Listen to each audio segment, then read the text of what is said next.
the worst market collapse in 50 years. It started with a few market fluctuations. Then the bottom fell out. The worst market collapse in 50 years has begun. Hey everyone! The market is in turmoil right now, and it's only getting worse. Many people are wondering how this happened and what's going to happen next. In this video, we'll take a look at the market collapse that started it all and see what we can learn from it. The market may be on the verge of collapsing. There are many different factors that could contribute to this. The most important factor is the high level of debt that the market is currently carrying. This high level of debt is not sustainable and is likely to lead to a market crash. There are a number of other factors that could contribute to the market collapse. These include high levels of inequality, the declining quality of life for many people, and the increasing concentration of wealth. All of these factors are likely to lead to a loss of confidence in the market and a consequent market crash.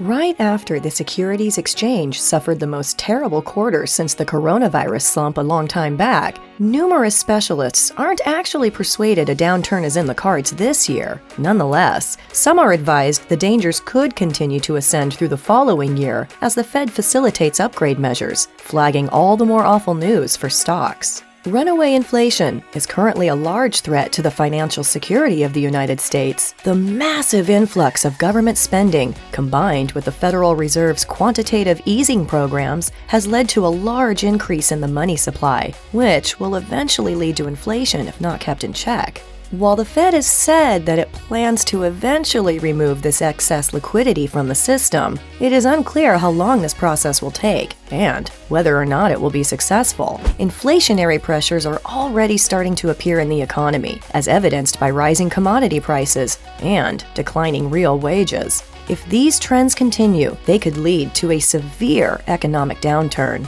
Additionally, a huge number of factors have come together to create the securities exchange's most terrible first half beginning around 1970. However, they generally exuded from a single word: inflation. The cost for most everyday items began the year running at levels the U.S. had not seen since the mid-1980s.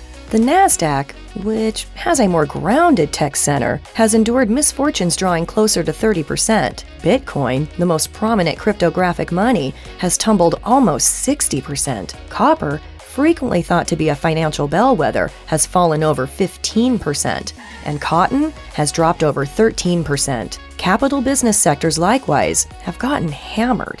A half year after the fact, the harm has been extreme on the off chance that something shy of disastrous, an S&P 500 down almost 20%, an image of how hazard financial planning across the range, from crypto to initial public offerings, and, surprisingly, a few region of the product's market has fallen. Over the beyond 11 downturns, the S&P declined somewhere in the range of 14% and 57% top to box, at a normal of 27.5%, as per Bank of America.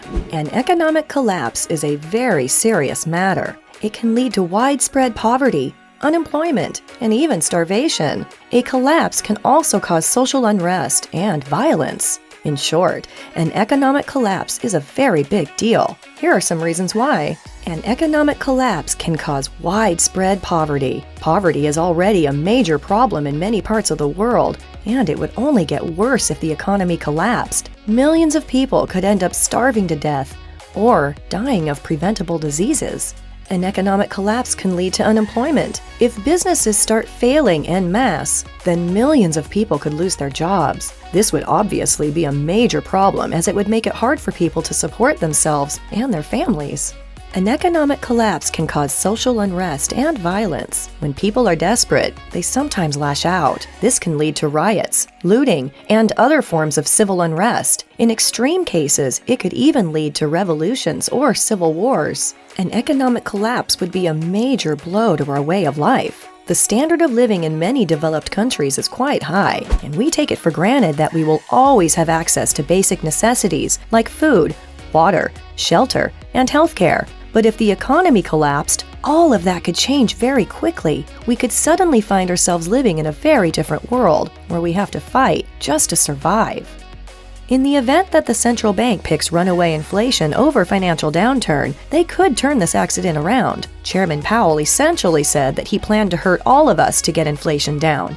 he would need to do a U-turn just days after the fact to make all the difference. It basically means that the NASDAQ, and by projection, all US and worldwide business sectors need to make the W or crash. I think it's safe to say that a larger crash may be coming. For example, in England, the Bank of England stepped in at the 28th of September to safeguard the UK government security market and, likewise, the entire English monetary framework, and that is the first break-bang of a possible worldwide torrential slide of sovereign and corporate security market separation achieved by the central bank's QT, spillover, loan fee activities. The run on the stock markets is not just a global panic, which can go up and down in circadian cycles or irregular bursts. It is the result of years of low interest rates, quantitative easing, through the deliberate monetization of deficits by central banks that have left nothing in the cupboard to stave off a debt crisis. That, in a nutshell, is precisely where we stand once again. The U.S. Treasury devours cash at a rate of almost $1 trillion annually just to support basic government spending and pay the interest on the federal debt. Federal tax receipts only total about $3 trillion annually, leaving a huge deficit that must be monetized or financed through bond sales to global investors.